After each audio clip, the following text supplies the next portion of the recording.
Bonjour à toutes et à tous, je suis Bernard Bertrand, photographe, réalisateur et ambassadeur Lumix. Dans cette vidéo, je vais vous parler de ces images-ci.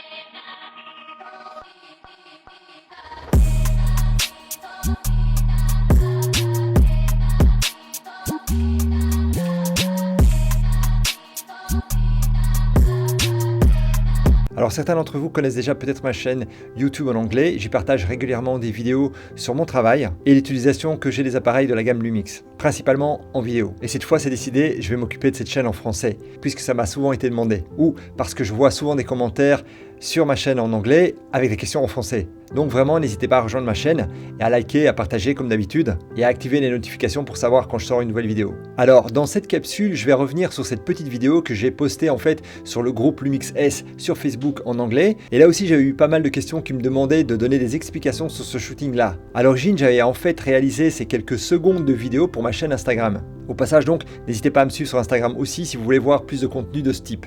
Alors, en fait, cette petite vidéo, je l'ai tournée lors d'une masterclass que j'animais récemment sur Paris. L'idée était en fait d'utiliser l'excellent Lumix S5 au plus proche de sa configuration sortie de la boîte. Et pour le coup, je voulais illustrer ses capacités en super slow motion, en super ralenti donc, au travers de ce mode S et Q, slow and quick, en anglais lent et rapide. Et j'avais fait le choix de me mettre à 100 images par seconde. Et c'est déjà un ralenti de x4, si on considère ensuite une timeline à 24 ou 25 images par seconde. Et donc, comme on faisait ces démos sur plusieurs masterclass, je shootais ces images-là devant un petit comité, qui était d'ailleurs invité à prendre un Lumix S5 en main et à me suivre, afin d'obtenir le même type de résultat. Donc j'étais en Full HD à 100 images par seconde, j'étais en suivi d'autofocus avec reconnaissance du visage et du corps, et vous voyez également que mon obturateur était réglé en angle ISO sur un angle de 180 degrés. Et donc en shootant à 100 images par seconde avec un angle de 180 degrés, ça revient à avoir une vitesse d'obturation d'un 200e de seconde. Au niveau de la sensibilité, j'étais à 3200 ISO. Et vous savez aujourd'hui que la sensibilité n'est pas un problème sur les Lumix S et leur capacité en double ISO natif. Au niveau du style photo, j'utilisais le profil standard, tout simplement. Encore une fois, dans une volonté de démontrer le résultat qu'on peut obtenir avec un Lumix S5 sorti de sa boîte. Ma température de couleur était réglée sur lumière du jour. J'ai parfois laissé tourner un Atomos Ninja 5 de manière à enregistrer toutes les informations telles que je les voyais moi aussi sur mon écran à l'arrière de mon boîtier. Et vous pouvez donc les voir maintenant comme si vous étiez à mes côtés ce jour-là.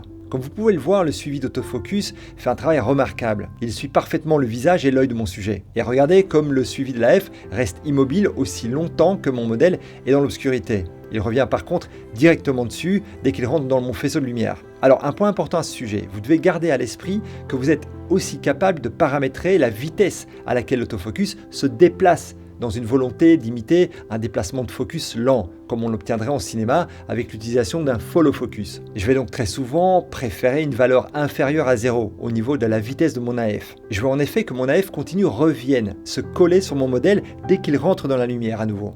Mais je veux que ce déplacement de flou vers le net se fasse lentement, encore une fois comme ça se passerait si je faisais la mise au point manuellement.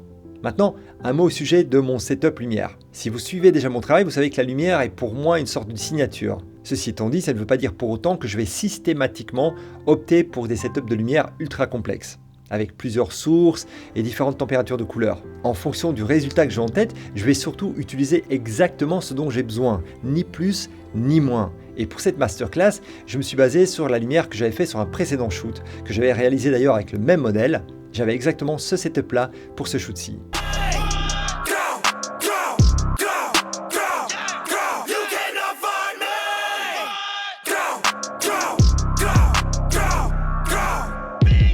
Alors j'adore cette lumière et le rendu que j'obtiens là.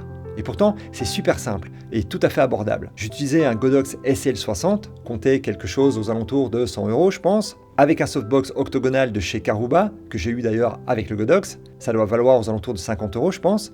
Et très important, j'ai utilisé une grille qui me permet de diriger mon faisceau, ce qui me donne des ombres très directionnelles sur le corps. Et vous voyez que la position de l'ensemble est placée très près du sommet de la tête de mon modèle. Voilà, encore une fois, l'idée de cette masterclass était aussi de démontrer les capacités bluffantes du Lumix S5 sorti de sa boîte, avec des réglages tout à fait standards et un setup lumière accessible au plus grand nombre. Et j'ai fait ces quelques secondes de vidéo en tenant mon boîtier à la verticale pour poster un petit clip sur mon compte Instagram, sans aucune modification ni post-prod.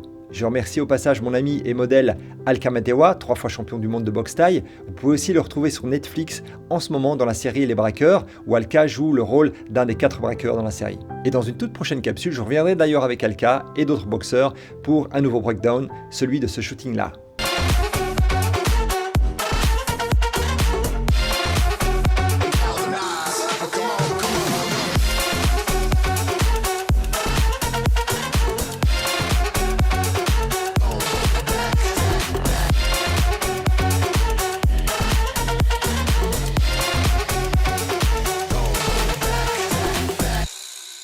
Push the button.